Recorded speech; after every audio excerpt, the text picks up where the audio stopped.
19절부터 23절 마지막까지 읽습니다.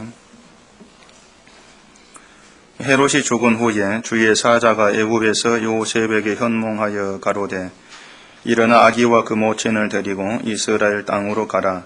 아기의 목숨을 찾던 자들이 죽었느니라 하시니 요셉이 일어나 아기와 그 모친을 데리고 이스라엘 땅으로 들어오니라.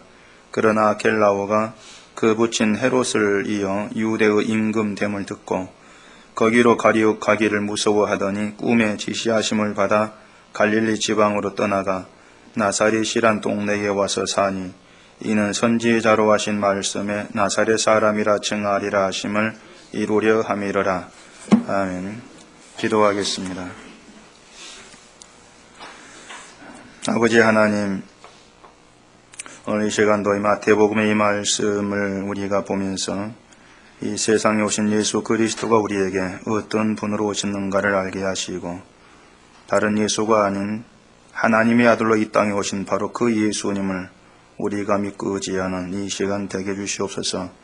예수님 이름으로 기도합니다. 아멘. 2002년도에 월드컵이 끝나고 유행하게 된 말이 있습니다. 꿈은 이루어진다. 그 말이 여기저기서 퍼지면서 전국적으로 그 말이 유행이 되었죠. 발모제 광고에도 꿈은 이루어진다 이런 문구가 들어간 걸 제가 봤거든요. 또 교회에서도 그런 말을 아무렇지도 않게 사용을 합니다. 물론 꿈은 이루어진다 이 말이 완전히 틀린 건 아닙니다. 맞는 말일 수도 있습니다. 다만 그 꿈의 내용이 뭐냐 그게 문제겠죠. 만약에 그 꿈이 이 세상에서 나그네로 사는 것이고 또 사도 바울처럼 진심으로 예수님을 위해 살고 또 십자가의 길을 가는 것, 그렇게 살다가 죽는 것, 그게 자신의 꿈이라면은 그건 이미 꿈이 아니라 그리스도 안에서 이미 현실로 우리에게 주어져 있는 겁니다. 왜냐하면 반드시 하나님께서 그 길로 신자를 인도하실 것이기 때문에 그렇습니다. 그런데 이러한 것을 나의 꿈이다. 이 꿈은 나에게 이루어진다. 이렇게 얘기를 하는 그런 사람이 과연 몇이나 되겠느냐 하는 것이죠. 이 사람들이 말하는 꿈은 모두가 다 환상입니다. 현실에서 내 힘으로 이룰 수 없는 것에 대한 막연한 기대감, 그걸 어떤 하나의 꿈으로 그렇게 표현을 하죠. 근데 교회에서 꿈은 이루어진다 이렇게 얘기를 하면서 그 꿈을 이루기 위해서 결국 열심히 믿고 기도하라 이렇게 얘기를 한다면 그것은 결국 사기에 지나지를 않는다는 것을 아셔야 됩니다. 왜냐하면 그런 예수님은 없거든요. 우리의 꿈을 이루어지기 위해서 이 땅에 오신 예수님은 존재치를 않습니다. 예수님이 우리의 환상을 실현시켜 주려고 세상에 오셔서 십자가에 죽으신 것이 아니라는 얘기입니다. 예수님의 십자가를 여러분이 보세요. 그 십자가에 우리가 꿈꾸는 환상이 들어있냐는 겁니다. 좋은 남자 만나고 좋은 여자 만나서 결혼하고 알콩달콩 남부럽지 않게 살면서 자식도 아들 하나 딸 하나 낳아가지고 몽땅 다 하버드대학에 보내서 박사 만들고 99세까지 팔팔하게 살다가 2, 3일 아프고 사망하는 9988234 모르는 사람 모릅니다. 이러한 환상이 도대체 십자가에 피 흘린 예수님하고 무슨 연관이 있냐는 것입니다. 청년 수양에 가면은 많이 듣는 말이 있습니다. Boys be ambitious. 제가 은석계 와가지고 처음으로 방언합니다. 역사적인 날이죠. 소년들이여 야망을 가져라. 이러한 말을 제가 수없이 많이 들었습니다. 결국 예수님을 자기 야망을 이루기 위한 그런 보조 수단으로 전락시켜 버리는 것입니다. 결국에 죄인이라고 고백하고 십자가를 말하고 하는 것은 다 자기 치장에 불과하다. 어떤 신앙을 치장하는 그런 외적인 요소에 불과하다는 것이 드러나는 것이죠. 죄인이라고 고백하면서 또 한편으로는 자기 이익을 위해서 예수님을 따르는 도대체 그런 죄인이 어디 있습니까? 그런 죄인은 없는 겁니다. 죄인에게 무슨 야망이 있고 무슨 꿈이 있는 거예요. 성경에서 말하는 죄인은요, 무슨 징역 5년, 징역 10년 선고받은 그런 죄인이 아닙니다. 징역 5년, 10년 선고받은 그런 죄인이라면은 꿈, 야망 있을 수가 있습니다. 교도소 끝나고 나가면은 내가 뭘 해야 되겠다는 그런 꿈은 가질 수가 있지 않습니까?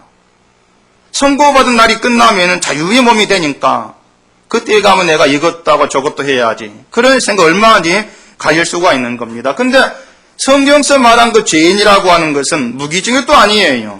사형 선고를 받은 죄인이란 말입니다. 그것도 사형 선고받고 죽기를 기다리고 있는 그런 의미의 죄인이 아니고 이미 집행되어 죽은 자가 바로 죄인이란 그런 의미가 된단 말이죠. 근데 그 죽은 자에게 무슨 꿈이 있고 무슨 야망이 있냔 말입니다.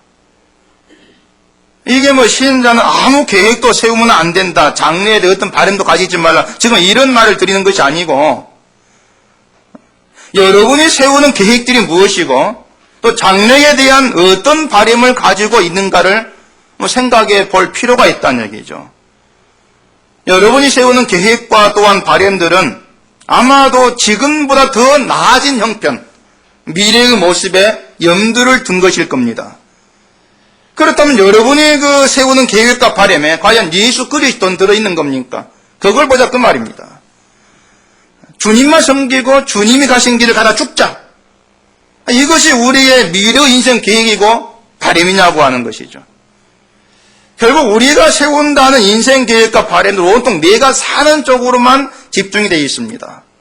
지금보다 더 잘되고 더 높아지고 더 나아지는 오직 그게 목표가 된 계획이고 바람이라고 하는 것이죠. 그래서 우리가 겉으로는 죄인이라고 하는데도 실상은 죄인이 아니란 얘기예요. 우리가 살아가는 그 어디에도 죄인으로서의 심령이 없다는 얘기입니다. 왜냐하면 항상 그 마음이 세상을 향해서 팔팔하게 살아있거든요. 항상 우리 헤엄치고 있는 방향은 세상을 향해 헤엄치는 것이지 어떤 십자가를 향해 헤엄치고 있는 그런 우리의 심령은 아니더란 얘기입니다. 그 마음이 세상을 향해 팔팔하게 살아있다는 것은 어떻게든지 간에 이 땅의 것을 더 많이 확보해서 그것으로 나를 치장하고 싶다는 그런 욕망을 얘기하는 거죠. 이 땅의 것으로 나를 치장해서 남들이 나를 무시하지 못하게 하고 나아가서 내 앞에 머리 숙이게 하고 그렇게 살고 싶다는 거죠. 그게 뭔가 하면 나 죽기 싫다는 얘기입니다. 결국에는 우리가 신자라면 이처럼 세상을 향해서 팔팔하게 살아 뛰고 있는 이 마음이 죽어지기를 간절히 원할 필요가 있는 거죠. 그게 성령이 함께한 신자인 것입니다. 세상을 향해서 팔팔하게 살아있는 이 마음이 곧 어둠이고 흑암이라는 그걸 우리가 볼 수 있어야 한다는 것이죠. 그래야만이 오늘 본문서 말하는 나사렛 예수님을 향한 간절한 소망, 경배가 있게 되어지는 것입니다. 성경은 예수님을 나사렛 사람이다 이렇게 일컫고 있습니다. 23절에 보시면요, 나사렛이란 동네에 와서 사니 이는 선지자로 하신 말씀에 나사렛 사람이라 칭하리라 하심을 이루려 함이로라. 그렇게 얘기를 합니다. 예수님이 나사렛이란 동네에 와가지고 살게 된 것이 모두가 다 선지자의 말을 이루기 위한 하나님의 일이다. 그러한 그 뜻이 되는데, 그러면요, 하나님은 왜 예수님을 나사렛 사람이라고 그렇게 칭함받게 하시냐 그겁니다. 나사렛은 갈릴리 지방의 작은 동네입니다. 더구나 이 갈릴리 그 사람들은요, 유대인들에게는 이방인과 다를 바 없는 그런 취급받았습니다. 왜냐하면 이 갈릴리 사람들은 유대인이 볼 때에는 순수한 이스라엘 혈통이 아니에요. 정통 이스라엘의 혈통이 아니라는 얘기입니다. 이 갈릴리는 그 북쪽 이스라엘에 속한 그런 지역입니다. 근데 북쪽 이스라엘이 아수르에게 멸망을 당했지 않습니까?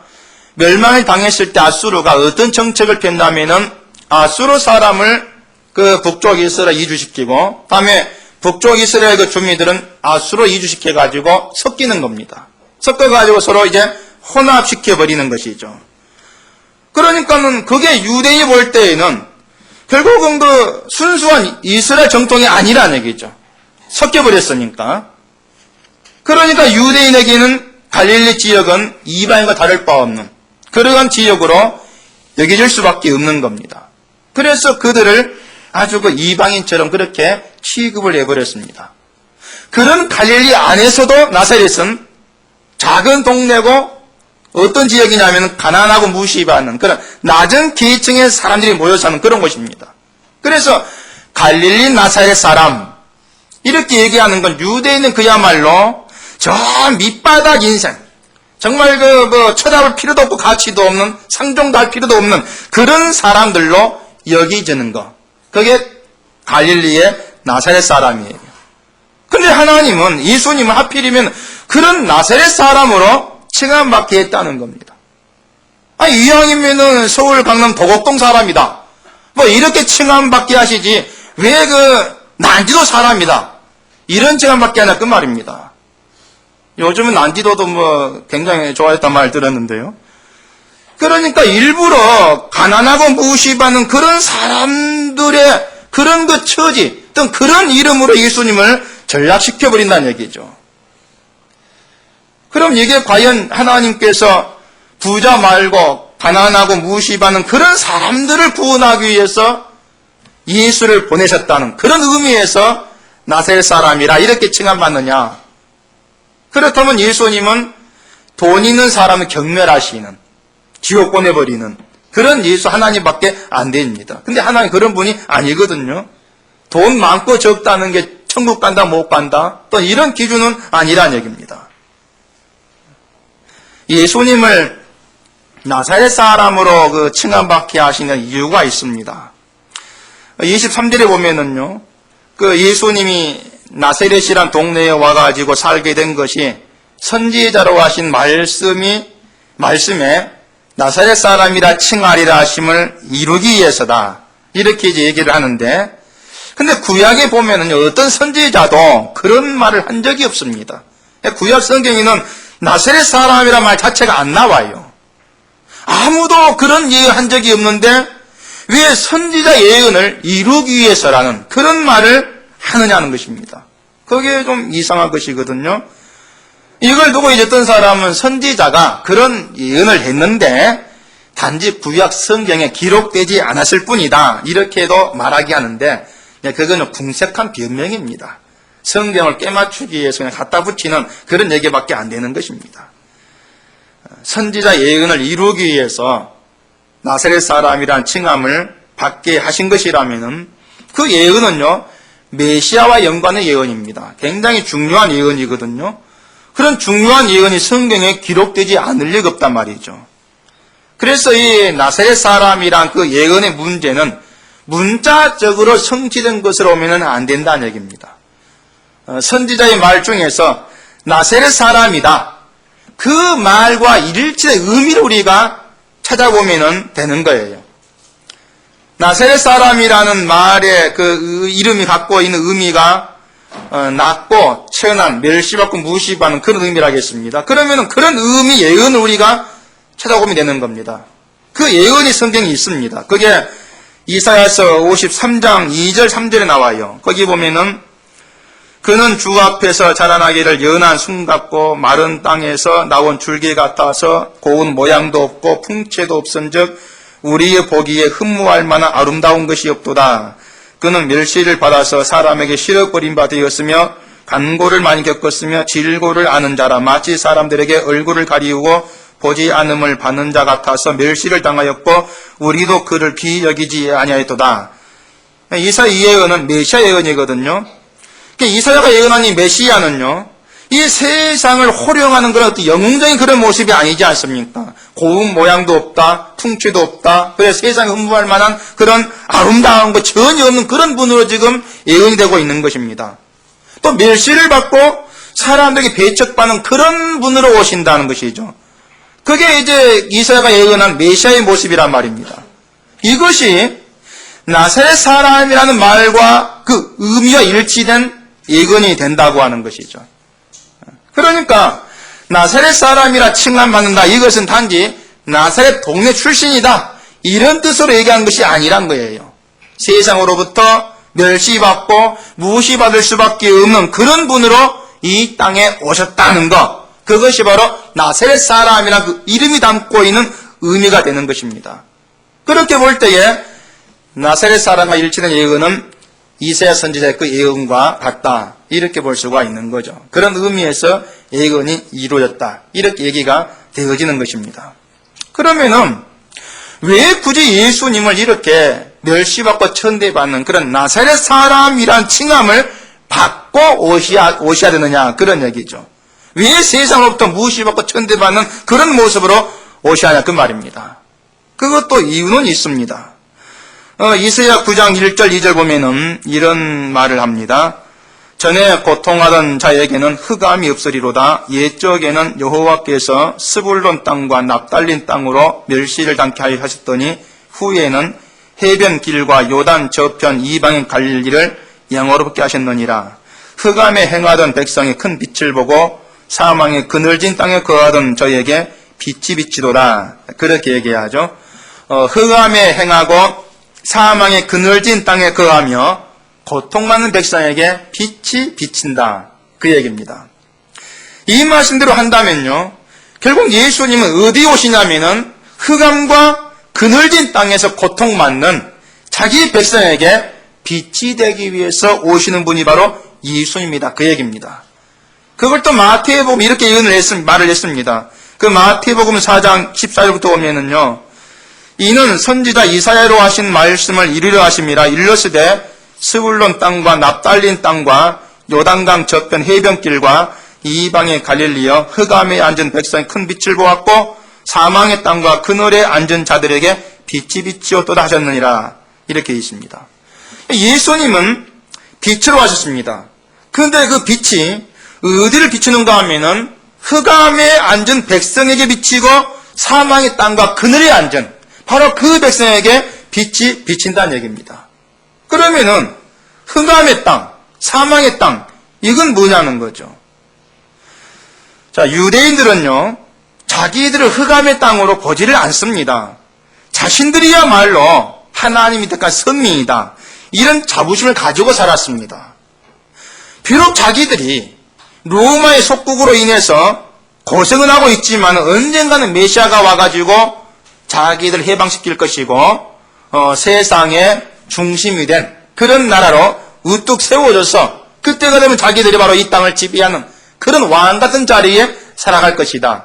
이게 유대인이 메시아를 기대 희망이었단 말이죠. 이런 유대인들에게 이스라엘의 정통을 잃어버린 스불론 땅, 납달리 땅, 또한 갈릴리 땅, 이런 사람들은 하나님의 약속에 벗어난 사람들입니다. 구원과 상관있는 그런 자로 얘긴다, 그 말입니다. 그러니까 유대인 보기에 흑암과 그늘진 땅은 바로 갈릴리 땅이에요. 스불론 납달리 땅이라 그 말입니다. 이방의 땅이라 그 말이죠. 자기들은 아니라는 얘기입니다. 우린 하나의 선미이다, 백성이다. 말씀 받았고 말씀을 지키는 그런 자들이다. 그러니 우리가 바로 빛의 땅이다. 이게 유대인의 사고방식이었다, 그 말입니다. 그런데 하나님 볼 때에는 반대라는 얘기예요.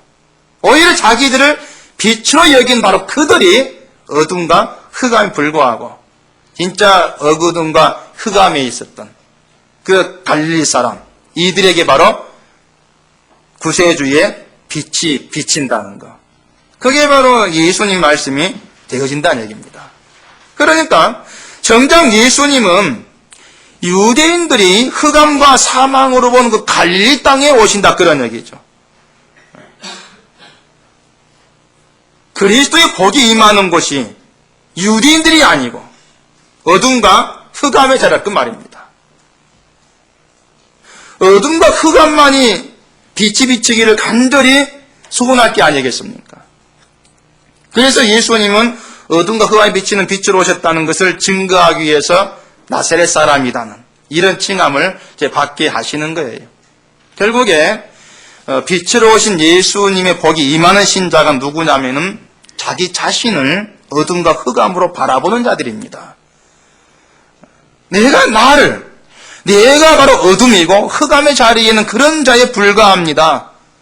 그렇게 나를 바라볼 때에 그래야만이 빛으로 오신 예수님을 간절히 소원하지 않겠습니까? 근데 유대인들은 자기가 어둠이고 흑암이라는 거, 이걸 알지를 못하는 것입니다. 말한 대로 자기들은 하나님 말씀 받은 하나님의 선민이다.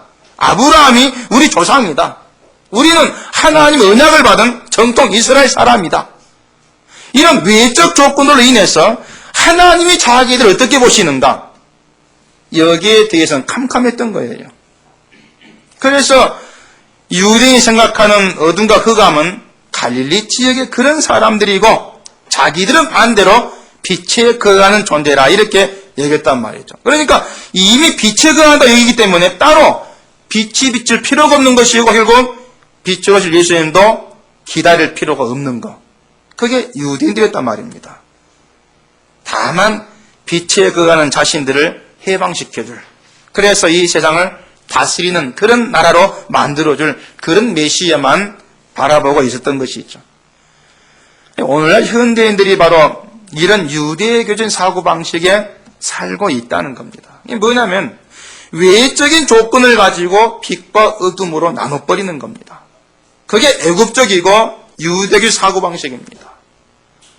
돈으로 부유하게 살면은 그게 빛에 거하여 살고 사는 것이고, 강하게 살면 그게 바로 어둠이고 흑암이다. 이렇게 여긴단 말입니다. 그 강남 도곡동에 몇십억짜리 집에 사는 사람들이 바라볼 때에 자기들은 빛에 거하는 것 아닙니까? 누가 이처럼 사냐 그 말이죠. 우리가 빛에 산다. 반대로 판자촌에서 비닐로 천막 치고 주소도 없이 이렇게 살아가는 그런 사람들은 그들이 볼 때 어둠이고 흑암이에요. 그것이 바로. 그게 세상 구분이라 그 말입니다. 이게 애국적인 사고방식이죠. 근데 하나님 보시는 빛과 어둠의 세계는 다릅니다. 하나님 보시는 빛과 어둠의 세계는 예수님이 기준돼가지고 주님이 계신 그곳이고 빛의 세계고 주님이 없는 그곳은 바로 어둠이라 그 말이죠. 그래서 유대인이 볼 때는 갈릴리 땅이 어둠이고 흑암이었지만은 그곳에 빛이 임함으로써 흑암과 어둠의 땅이 빛의 세계가 되는 것입니다. 그리고 빛으로 여겼던 유대인들은 멸망을 받을 어둠과 흑암으로 하나 앞에서 구별되어 버린다는 거죠. 그게 성경이 얘기하고 있는 겁니다. 이것이 바로 예수님이 오심으로 확연하게 드러난 빛과 어둠입니다. 그럼 여러분 어떻습니까? 여러분 눈에 비치는 빛과 어둠, 과연 그게 어떤 거냐 말입니다. 무엇이 빛의 세계고 무엇이 그늘진 세계입니까? 혹시 몇십억짜리 100평 하는 아파트에 사는 그들이 빛의 세계에 거하는 그런 부러움을 살 만한 그런 세계에 있는 사람들이고, 항상 돈에 쪼달리고 그렇게 살아가는 그런 나는 그늘진 그런 세계를 살아가는 그런 자로 여기는 건 아닙니까? 그렇다면은 그건 사람은 예수님이 어떤 빛을 비추기를 원하겠어요? 결국 세상의 것을 채워주는 그런 빛을 원할 뿐이라 그 말입니다. 왜? 그게 그 사람에게 원한 빛의 세계이기 때문에 그럴 수밖에 없는 거예요. 그처럼 이 빛과 어두움을 이 세상의 것으로 기준해서 구분한다면은 그것이건 유대교적이고 애국적인 사고방식에 불과할 뿐이라는 것입니다. 하나님 보시는 빛과 어둠은 절대로 어떤 그런 식으로 나눠지고 구별되는 것이 아닙니다. 이 세상은 어둠과 빛의 본질을 알지를 못해요. 하루에도 수만 명이 굶어 죽는다는 소말리아 같은 그런 땅이 어둠과 암흑의 그런 땅이다. 그렇게 보지 않습니까? 반면에 잘 먹고 잘 사는 내 나라 내 땅, 나는 빛의 땅에 거하고 살아간다. 이렇게들 판단하지 않습니까? 하지만 아무리 잘 먹고 잘 산다 할지라도 정작 빛으로 오신 예수님이 없다면은 바로 그곳이 진짜 어둠이고 흑암일 수밖에 없다는 이 사실을 우리가 놓쳐서는 안 되는 겁니다. 그렇기 때문에 신자에게 정말 진심으로 있어야 될 것이 뭔가 하면은 내가 곧 어둠이고 흑암이라는 그런 인간의 본질을 발견하는 겁니다. 항상 내게는 내 문제부터 우리가 먼저 볼 필요가 있다 그런 얘기죠. 그건 내 속에 또 양심이 바르고 착하다 이런 거 보지 마시고 정말 내 속은 애국적인 사고방식으로 가득하고 이 세상처럼 돈을 비추러 오면서 그 빛이 내게 비추기를 원하는 그런 내가 바로 어둠과 흑암에 거하고 있는 자식입니다. 이것부터 먼저 우리가 절감을 해야 한단 말입니다. 그래야만이 빛으로 예수를 우리가 바라볼 수 있지 않겠습니까? 내가 흑암인 걸 모르고서 빛으로 오신 예수를 바라본다. 이건 있을 수가 없는 것입니다. 모든 원인이, 모든 죄의 출발은 내 속에 있거든요. 그러니까 나부터 내 본질이 어떤 것인가부터 먼저 보고 주 앞에 나와야 한다는 것입니다. 제가 며칠 전에 하도 목이 안 좋아가지고 병원에 갔습니다. 이비인후과 가가지고 감기 때문도 이제 그렇다 가면서 평소에도 말 좀 하면은 목이 쉽게 잠깁니다.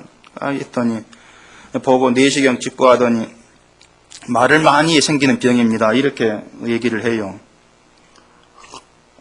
그래서 속은 내가 무슨 말을 많이 한다고 그래 하면서 어떻게 됩니까? 하니까 의사가 한 2달간 말하지 말고 가만히 있으라는 겁니다. 낫는다고. 내가 말을 안 할 수는 없고 말이죠. 어떻게 그 약 좀 지져가지고 낫게 할 수 없습니까? 이 의사 화를 빡내는 겁니다. 아니, 원인이 말을 많이 생긴다고 내가 말했었고, 그거 나으려면 말을 하지 말라고 내가 분명히 말했는데, 무조건 약을 가지고 나으려고 하니, 의사한테 뭐가 되냐 말이죠. 그러면서, 자, 약을 줍니다. 먹고 말은 실컷 하면서 안 나오면은, 누구 탓하랍니까? 내 탓합니까? 이러면서 화를 막 내는 거예요. 그래, 내가 할 말이 없어가지고. 예, 알았습니다가 나오긴 나왔는데, 곰곰이 생각하니 그 말도 맞긴 맞습니다. 그래, 말을, 그래, 많이 해서 생기는 병이라 하니까, 말을 안 하면 낫는다 하는데, 그러면 약도 필요하지, 안 하면 되는데, 이제 우리는 자꾸 약을 써가지고, 원인 내게 있는 거 우리가 넣어버리고, 약을 써가지고 낫겠다. 항상 이런 그 생각이 있지 않습니까? 그래서 약 무조건 해달라는 것이죠. 근데 우리가 어떤 예수님께 나와가지고 취한 행동이 바로 그런 경우가 많이 있다는 얘기입니다. 모든 게 원인은 내게 있는 겁니다. 자, 걱정이 있고 근심이 있습니다. 그 원인 누구에게 있습니까? 하나님께 있습니까? 내게 있지 않습니까? 근데 우리는 무조건 하나님께 이 걱정 없게 해달라고 낫게 해달라 이렇게 말한단 말이죠. 그런 신앙에도 보니까는 안 낫다 보니까 이 믿어도 필요 없다. 뭐 이러한 불만이 나오더라는 얘기입니다. 인간의 모든 문제는 내게 있습니다. 어둠과 흑암이란 우리 본질이지 않습니까? 그게 내 원인이에요. 우리의 문제란 말입니다. 그것부터 보고 출발한 이런 얘기인데 그걸 보기를 싫어하는 겁니다. 그러면서 무작정 믿으면 무조건 낫게 되고 믿으면 무조건 해결돼 버리는 항상 이런 것만 우리가 원한다 그런 얘기죠. 바로 이러한 것이 빛으로 온 예수님을 바라보는 것이 아니라는 얘기입니다. 정말로 신자가 열망하고 바라보는 것이 뭐냐면 예수 그리스도 그분이 되어야 되는 것입니다. 신자에게는 예수님이 내 꿈이 되어야 되고 예수님이 내 현실 되어야 되는 거예요. 누가복음 4장 16절 보면은요. 예수께서 그 자라나신 곳 나사렛에 이르사 안식일에 자기 규례대로 회당에 들어가사 성경을 읽으려고 서심해 선지자 이사야의 글을 들이거늘 책을 펴서 이렇게 기록한 데를 찾으시니 곧 주의 성령이 내게 임하셨으니 이는 가난한 자에게 복음을 전하게 하시려고 내게 기름을 부으시고 나를 보내사 포로된 자에게 자유를 눈먼 자에게 다시 보게 함을 전파하며 눌린 자에게 자유케 하고 주의 은혜의 해를 전파하게 하려 하심이라 했더라. 이렇게 말합니다. 부자가 아니라 가난한 자에게, 건강한 자가 아니라 눈먼 자에게 복음을 전하게 했다. 이것은요, 뭔가 간절히 열망하는 그 사람에게만 하나님의 구원이 예수 그리스도의 십자가가 현실로 다가온다는 얘기입니다. 쉽게 말해서 천사가 와가지고 당신 이제 눈을 뜨게 될 것이요. 이렇게 말했다고 하십시다. 그 말이 여러분에게 현실로 다가옵니까? 아니지 않습니까? 왜냐하면 우리는 눈이 멀쩡한 사람이란 말입니다. 눈이 멀쩡한 사람에게는 눈을 뜹니다. 이 말은요, 현실로 다가오지를 않습니다. 실감이 안 나는 것입니다. 눈이 멀쩡하니까 말이죠. 눈이 뜨게 된 걸 소원한 적도 없고 열망하는 적도 없더란 말입니다.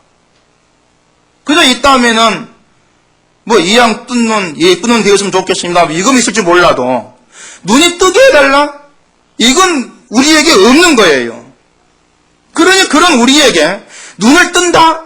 이 말이 기쁨으로 구원의 말로 다가올 수가 없는 거죠. 마찬가지로 내가 어둠이고 내가 흑암이라는 거, 이걸 보지 못한 가운데에서 정말 내게 빛이 비춰지길 열망하는 그런 간절함이 없는 그런 사람에게 예수님이 빛으로 왔습니다. 이 말은 현실이 아닙니다. 다시 말해서 예수님을 필요로 하지 않는 사람에게 예수님은 현실도 아니고 단지 귀찮은 그런 존재일 수밖에 없다는 것입니다. 예수님을 향한 간절함은요, 하나님 앞에서 인간이 어떤 존재인지 그 본질을 알았을 때에 있게 되는 것입니다. 내가 나를 알았을 때, 내가 곧 어둠과 흑암에 가는 그런 존재다. 왜? 내 속에 있는 애굽적인 사고방식이란 말이죠. 이런 내가 어둠과 흑암에 있는 그런 존재라는 거.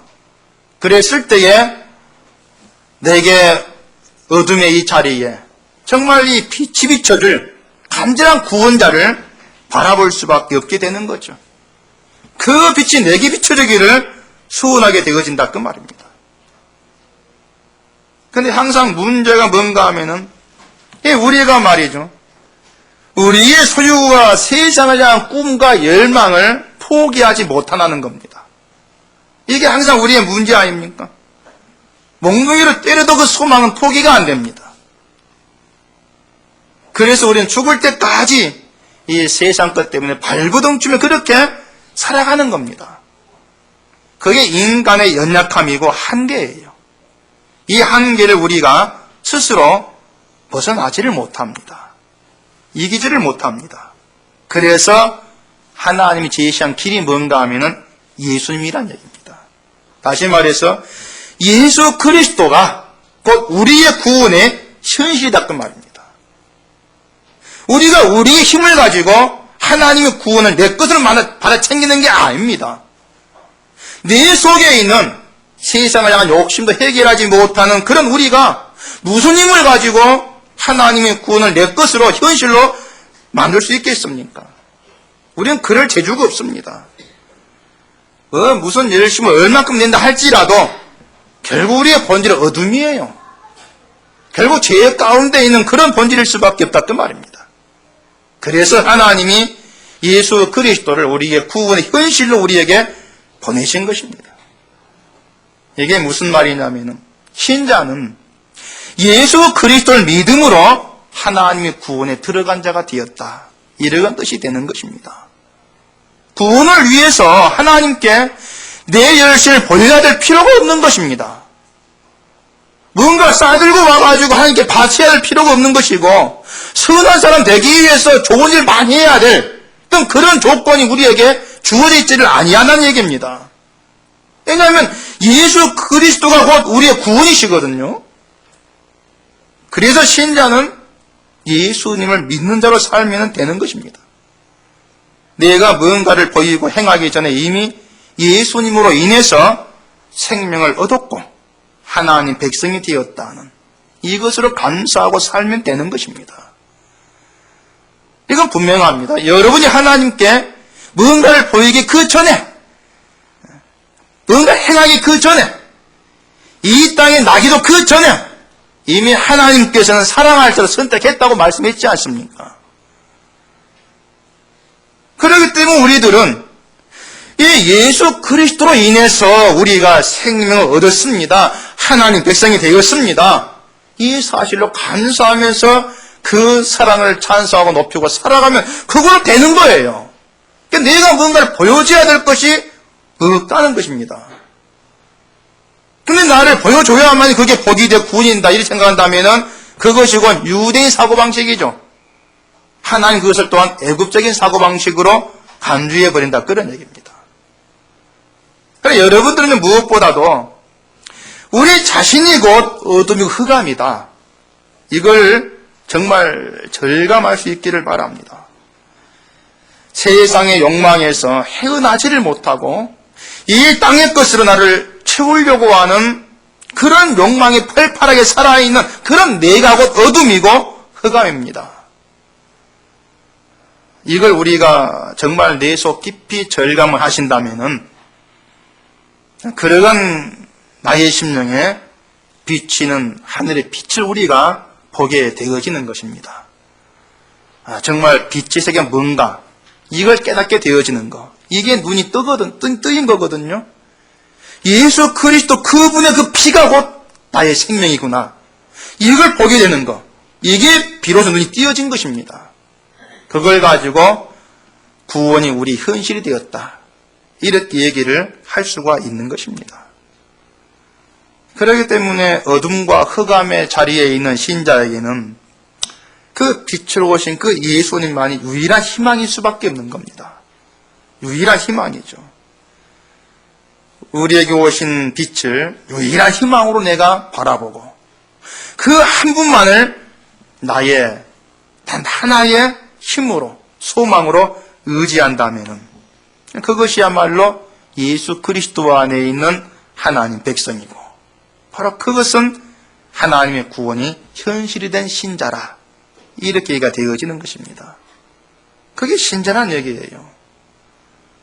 엉뚱한 데 눈 돌리지 마시고 뭔가 이 땅에 다른 것을 해가지고 나를 채워서 뭔가를 이 땅에 내보일 만한 그런 조건을 만들려고 하지 마시고, 하나님 올 때 우리는 어둠과 흑암일 수밖에 없다는 거, 내 자신에게는 그 원인부터, 그 문제부터 깊이 절감을 하셔야 됩니다.